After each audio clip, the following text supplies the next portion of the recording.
성공적인 투자의 길잡이 스탁포스트입니다. 2025년 9월 16일 대한민국 증권시장의 뜨거웠던 하루를 핵심만 짚어 상세하게 분석해드립니다. 코스피가 또다시 사상 최고치를 경신했지만 그 이면에는 복잡한 이야기들이 숨어 있었습니다. 지금부터 글로벌 시장 환경부터 국내 증시의 속살, 그리고 미래 투자 전략까지 꼼꼼하게 파헤쳐 보겠습니다. 먼저 글로벌 시장부터 살펴보겠습니다. 오늘 아시아 증시는 미국 기술주의 강세에도 불구하고 혼조세로 마감했습니다. 일본 니케이 지수는 4거래일 연속 사상 최고치를 경신하며 뜨거운 랠리를 이어갔지만 중국과 홍콩 증시는 지정학적 리스크와 내부 경제 우려로 약보합세를 보였습니다. 이처럼 아시아 시장 내에서도 국가별로 흐름이 엇갈리는 탈동조화, 즉 디커플링 현상이 뚜렷하게 나타났는데요. 이는 글로벌 자금이 특정 국가, 특정 산업으로만 쏠리고 있다는 명백한 증거입니다. 이러한 탈동조화의 배경을 좀 더 자세히 들여다보겠습니다. 일본 증시는 미국 나스닥과 필라델피아 반도체 지수의 강세에 힘입어 AI와 반도체 관련주를 중심으로 강력한 상승 동력을 얻었습니다. 반면 중화권 증시는 미중 관계의 불확실성과 부동산 시장 등 내부 경제의 구조적 문제에 대한 우려가 투자 심리를 짓누르며 부진을 면치 못했습니다. 이제 우리 증시의 방향을 예측하려면 중국보다는 미국 기술주의 흐름을 더욱 면밀히 살펴봐야 한다는 점을 시사합니다. 시장의 공포지수로 불리는 VIX 지수는 전일 대비 소폭 상승한 15.69를 기록했습니다. 역사적으로 매우 낮은 수준으로 시장 참여자들이 단기 급락 가능성을 낮게 보고 있다는 의미입니다. 즉, 위험 선호 심리가 여전히 시장을 지배하고 있는 안정적인 국면으로 해석할 수 있습니다.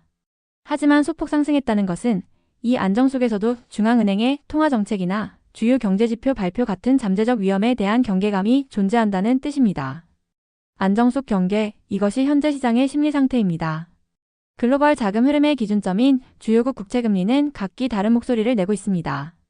미국은 연준의 금리 인하 기대감이 선반영되며 4.04% 수준에서 안정세를 보이고 있습니다.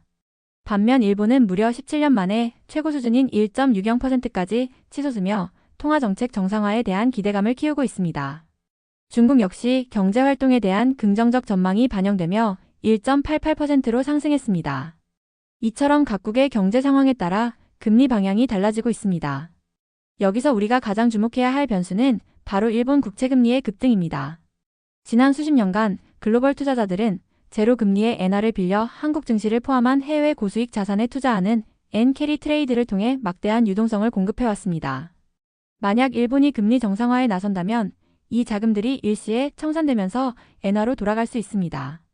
이는 우리 증시를 포함한 글로벌 시장 전체의 유동성을 축소시키는 매우 중대한 잠재적 위험 요인입니다. 앞으로 일본은행의 입을 주목해야 하는 이유입니다. 이제 국내 증시로 돌아와 보겠습니다. 오늘 시장은 한마디로 극심한 차별화였습니다. 코스피는 외국인의 기록적인 순매수에 힘입어 1.24% 급등, 3,449.62포인트로 마감하며 5거래일 연속 사상 최고치를 갈아치웠습니다. 하지만 그 열기는 코스닥까지 전해지지 못했습니다. 코스닥은 수급 쏠림 현상, 즉 수급 블랙홀에 빠지며 0.10% 하락 마감했습니다. 대형주만 웃고 중소형주는 소외되는 양극화가 극명하게 드러난 하루였습니다.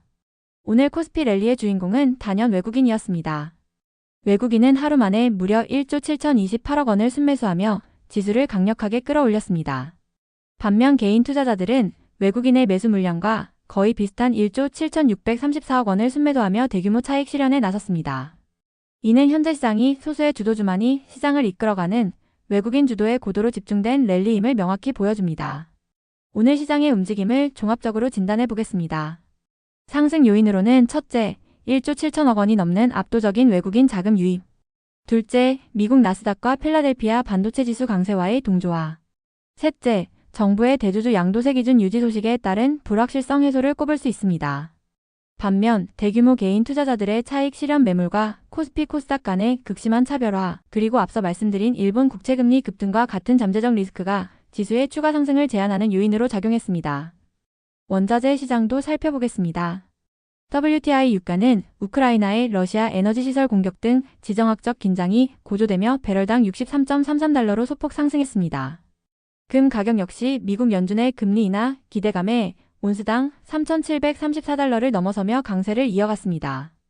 실물 경제의 바로미터인 구리 가격은 파운드당 4.65달러 수준에서 안정세를 보이며 글로벌 제조업 경기의 급격한 침체 우려는 덜어주었습니다. 이러한 원자재 가격 변동은 우리 산업에 어떤 영향을 미칠까요?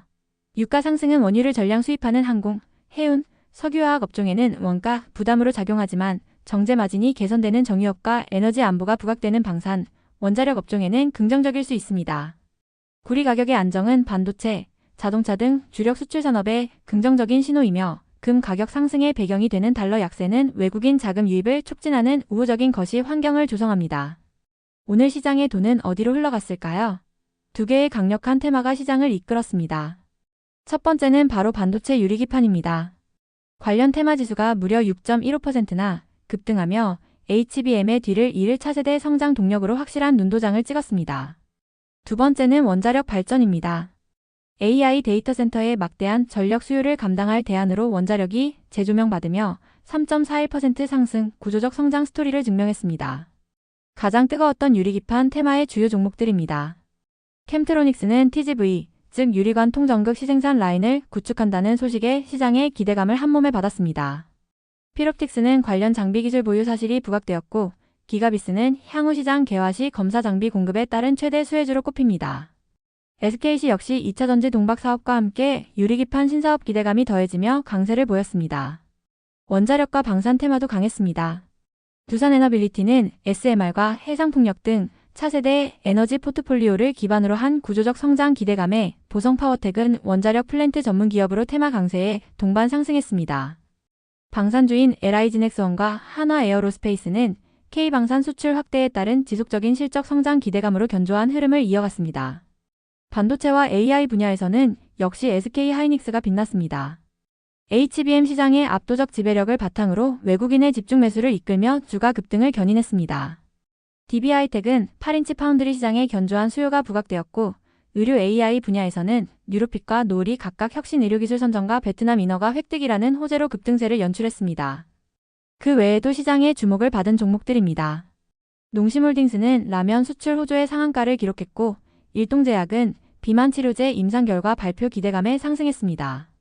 ICTK는 통신사 해킹 사태의 보안 관련 수혜주로, 한라캐스트는 휴머노이드 로봇 부품 공급 소식에 급등했습니다.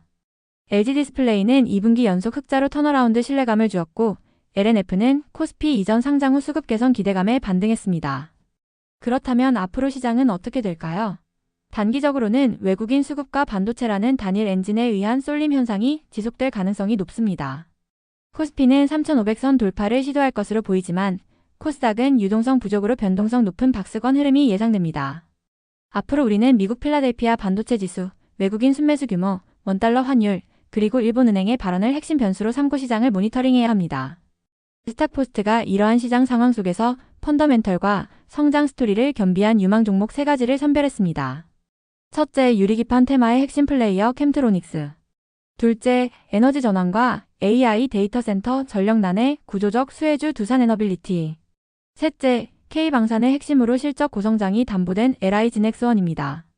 이들 종목에 대한 자세한 분석은 스탁포스트 채널에서 별도로 다루도록 하겠습니다. 마지막으로 최종 투자 전략입니다. 지금은 선택과 집중이 그 어느 때보다 중요합니다. 저희가 제안하는 전략은 핵심 위성 전략입니다. 포트폴리오의 70%는 SK하이닉스와 같은 시장 주도주와 두산에너빌리티, LI지넥스원 같은 구조적 성장주를 핵심으로 담아 안정성을 확보합니다.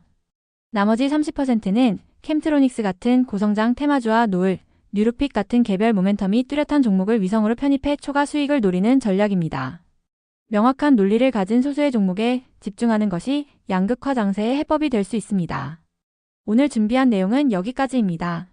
시장의 흐름을 정확히 읽고 현명하게 대응하시어 성공적인 투자를 이어가시길 바랍니다.